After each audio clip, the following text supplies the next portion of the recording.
हमारे कब्रिस्तान के अंदर बहुत बहुत ज़बरदस्त घोटाला हुआ है।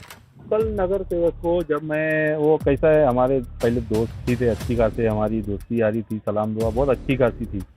तो जब उनको शायद पता चला होगा कि भाई आसिफ इस विषय पे काम कर रहा है, तो वो भाई बोल रहे हैं कि भाई उसको हीरो बनने का शौक उठा है, हीरो बन रहा है। कि हमारे कॉरपोरेटर थे, उनको जब वो जीत के आए थे ना भाई, तो कंधे पे उठाने वाला बंदा मैं हूँ उनको। ठीक है, उनको वोट डालने के लिए ना भाई हैदराबाद से भाग के आया था मैं। तो बोलते हैं कि भाई हम बीएमसी में चले गए तो ऑफिसर सामने से उठते नहीं हमारे, उफ नहीं करते। तो वो लोगों को मैं बोलता हूँ, थू है तुम्हारी जिंदगी, थू है तुम्हारी जिंदगी पे। जो मैं आज यहाँ अकेला खड़ा हूँ ना, आप लोगों को मेरे साथ होना चाहिए। ये हमारे लोगों की मिली भगत की वजह से ही हुआ है। कब्रिस्तान के अंदर 82 लाख रुपए की मट्टी डाली गई है। वो मट्टी कहाँ है मुझे दिखाइए। प्लस्तर करके कलर करने का 8,17,000 रुपया इन्होंने बिल डाले। जय हिंद साथियों, मैं मोहम्मद मोहसिन शेख। इस वक्त हम ट्रॉम्बे के चिताकेन कब्रिस्तान में, जहाँ पे एक भ्रष्टाचार हुआ है या घोटाला हुआ वो कह दीजिए, और इसी का खुलासा करने के लिए हमारे साथ मौजूद है सोशल एक्टिविस्ट आसिफ सैयद।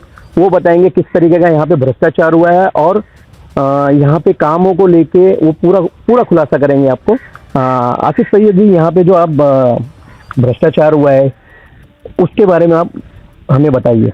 बिस्मिल्लाहिर्रहमानिर्रहीम। मैं आसिफ सैयद, सोशल एक्टिविस्ट। मैं बताना चाहता हूँ कि भाई हमारे कब्रिस्तान के अंदर बहुत बहुत ज़बरदस्त घोटाला हुआ है, बहुत ज़बरदस्त घोटाला हुआ है। और ये ऐसे नहीं हुआ है, ये हमारे लोगों की मिली भगत की वजह से ही हुआ है।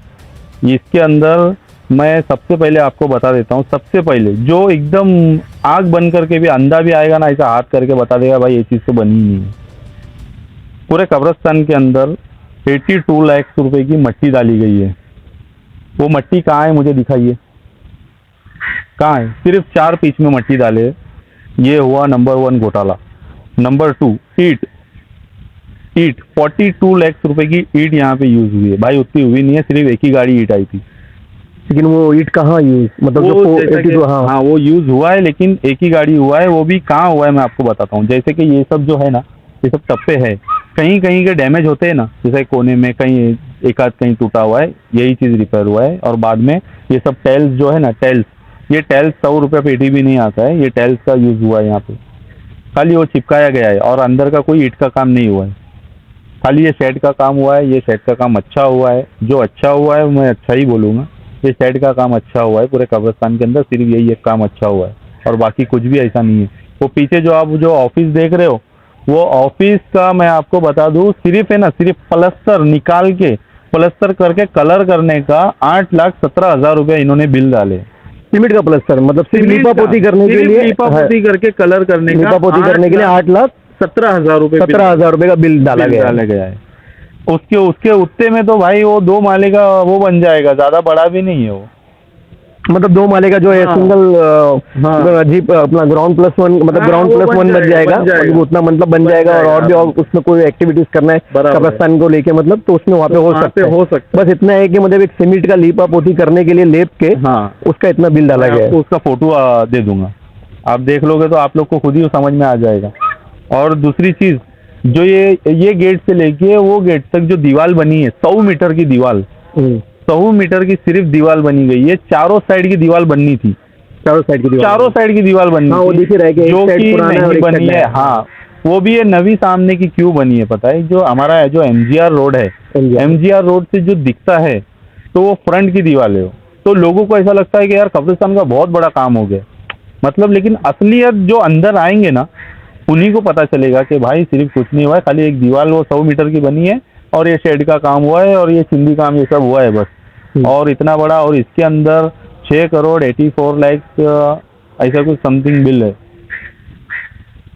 नहीं, जैसे भी आप बता रहे कि बाहर सिर्फ दिखाने के लिए, मतलब एक मतलब वो एक बोलते हैं ना कि लाली पाउडर लगा के बस उतना करके वहाँ पे लोगों को दिखाने के लिए, अट्रैक्ट करने के लिए है। वही दीवार की आपको असलियत बता दूं, वही दीवार का असलियत जब कॉन्ट्रैक्टर यहाँ से गया भी नहीं था, तो मैं उसके ऊपर उनको बोला भी था कि भाई आपका काम खत्म भी नहीं हुआ है, लेकिन पूरा दीवार का प्लस्तर ऑलरेडी गिर रहा है।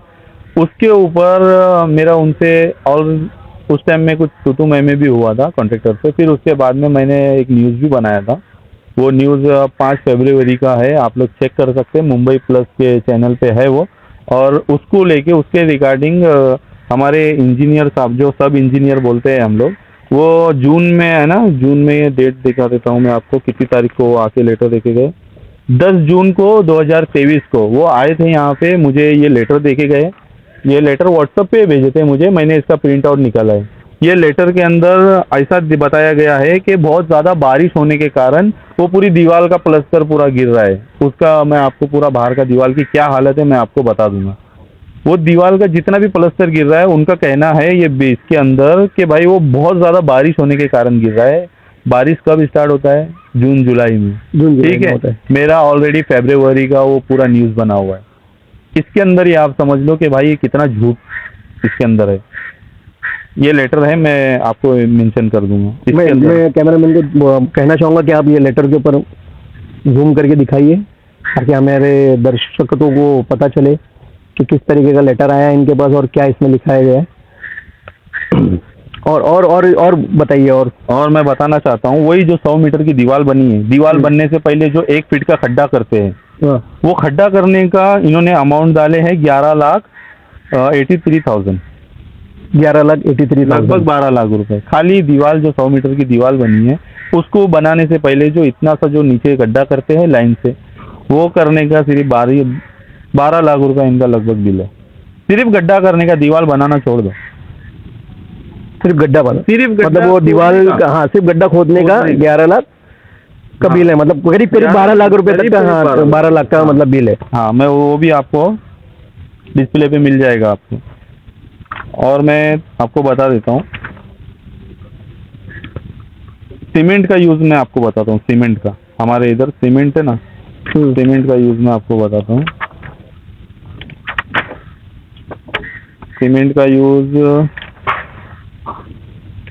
सीमेंट का नहीं, मैं मिट्टी का आपको बताया, मिट्टी का बता दिया। और ईंट का बताता हूँ। ईंट का जो आपको 42 लाख रुपए इधर ईंट बताई गई है। 42 लाख रुपए का ईंट सिर्फ भाई एक ही गाड़ी आई है। तो कहाँ यूज हुआ है? मैं भी वही पूछना चाहता हूँ भाई, ईंट कहाँ यूज हुआ है? ईंट का काम मुझे बता दीजिए। वो आरसीसी की दीवार बनी है, जब आरसीसी की दीवार बनी है तो भाई ईंट कहाँ लगी है मुझे बताइए आप लोग। ईंट का यूज कहाँ हुआ है? लगभग 5 लाख ईंट, 8,000 ईंट कम खाली 5 लाख में। 5 लाख ईंट में तो तकरीबन 4-5 माले की या 6-7 माले की नहीं भाई, ये ज्यादा ही, मतलब ज्यादा ही। हाँ, बिल्डिंग बन जाएगी, कम 15 माले की बिल्डिंग बन जाएगी। 15 माले की। मैं अंदाजा बता रहा हूँ, मैं तो कोई इंजीनियर नहीं हूँ। हाँ, और मैं आपको बता देता हूँ, इसके अंदर है ना ग्रिल, ये जो सामने आप जो ये ऑफिस देख रहे हो, ये ग्रिल, इसकी कीमत कॉस्ट लोकल में, हमारे इधर लोकल में कहीं भी लेने जाओगे ना, एकदम थर्ड क्लास है वो, उसकी कीमत है ना भाई 50-60, एकदम हाई भी लेवल की रहेगी ना, वो 70,000 से ज़्यादा उसकी कॉस्ट नहीं है। वो ग्रिल का, सिर्फ ऑफिस की ग्रिल का 6.5 लाख रुपए इनका बिल है। ऊंची सी ग्रिल का, वो लोहे की ग्रिल का उतना सा 60 से 70,000 रुपए से ज़्यादा तो नहीं है मेरे हिसाब से। शायद वो ज़्यादा ही, आप भी ज़्यादा ही बता रहे होंगे, लेकिन वो कहीं ना कहीं कम है। हाँ। लेकिन मैं फिर भी एक अंदाजा आपको बता रहा हूँ कि कम से कम अगर 1 लाख रुपए भी अगर उसका पकड़ लिया जाए तो बाकी के 5.5 लाख रुपए कहाँ गए? उनकी जेब में गए। जैसा आप बता रहे कि भ्रष्टाचार हुआ है तो उनके जेब में ही जाएंगे। बराबर है, वही पूछने का रीजन ही है भाई। मैं इसके ऊपर क्यों पूछ रहा हूँ, क्योंकि वो हमारा तुम्हारा सबका पैसा है, वो हमारे लोगों का पैसा है, वो हमारे टैक्स का पैसा है। लोगों के पास आजकल काम नहीं है करने के लिए, यही सब पैसा अगर ऐसे लोग अगर खा के बैठेंगे भाई, तो लोगों का क्या होगा? ये सब चीज़ का फंड कहाँ से पास होगा? मैं आपसे एक सवाल करना चाहता हूँ। जैसे कि अभी आपने हर चीज़ का यहाँ पे भ्रष्टाचार बताया कि इस तरीके का यहाँ पे घोटाला हुआ है, चाहे वो मिट्टी का हो या वॉल का हो या ईंट का हो या ऑफिस का हो या ग्रिल का हो। लेकिन ये सिर्फ आप ही को ही दिखा कि यहाँ के जो लोकल नगर सेवक है शाहनवाज शेख और जो यहाँ के लोकल नेता है, पदाधिकारी है, और भी है यहाँ पे MP MLA, उनके भी यहाँ के पदाधिकारी है, सोशल एक्टिविटीज है, क्या उनके नज़र में ये सब नहीं आया घोटाला? भाई मैं भी यही पूछना चाहता हूँ उन लोग से कि भाई आप लोगों को ये सब चीज़ दिख रही नहीं है क्या आप लोग इसके अंदर मिले हुए? ये मेरा एक पर्सनल ओपिनियन है, इसके ऊपर मैं चाहता हूँ कि भाई मुझे टारगेट ना किया जाए। टारगेट नहीं करना भाई, आप लोग के हाथ जोड़ता हूँ मैं, टारगेट नहीं करना। मैं लोकल बंदा हूँ, इसके लिए लोकल तरीके से भाई सवाल पूछ रहा हूँ आप लोग से।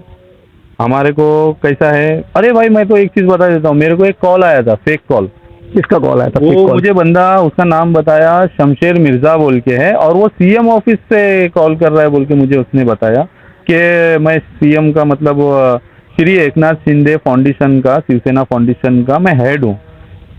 उसने मुझे ये बताया कि आप जो कर रहे हो अच्छा है। मुझे मतलब डॉक्यूमेंट वगैरह सब वो मांग रहे थे, मैंने नहीं दिया उनको कुछ भी डॉक्यूमेंट, क्योंकि मुझे पता है भाई इतना बड़ा आदमी डायरेक्ट कॉल तो नहीं करेगा। तो ये चीज की खबर, जो कब्रिस्तान की खबर छोटी खबर ही होगी, वहाँ सीएम तो हर, उनके पास तो लाखों काम है, तो उनके पास वहाँ पे ये कैसे पहुंच गई खबर? भाई मुझे ऐसा लगता है ना, इसके अंदर कुछ मिली भगत है।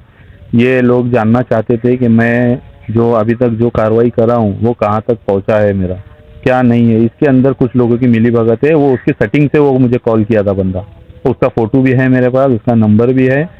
मैं अपने तरीके से, मैं एकदम से ये नहीं बोलूँगा कि वो बंदा फेक है, क्योंकि मैं पर्सनल जाके नहीं देखा, लेकिन मैंने जितनी लिंक अपनी लगा सकता था लगा के मैंने पता किया कि भाई ऐसा कोई बंदा श्री एकनाथ शिंदे फाउंडेशन में है ही नहीं भाई। किन लोगों की, मतलब किन लोगों की यहाँ पे मिली भगत है जिस तरह जो आपको रोका जा रहा है?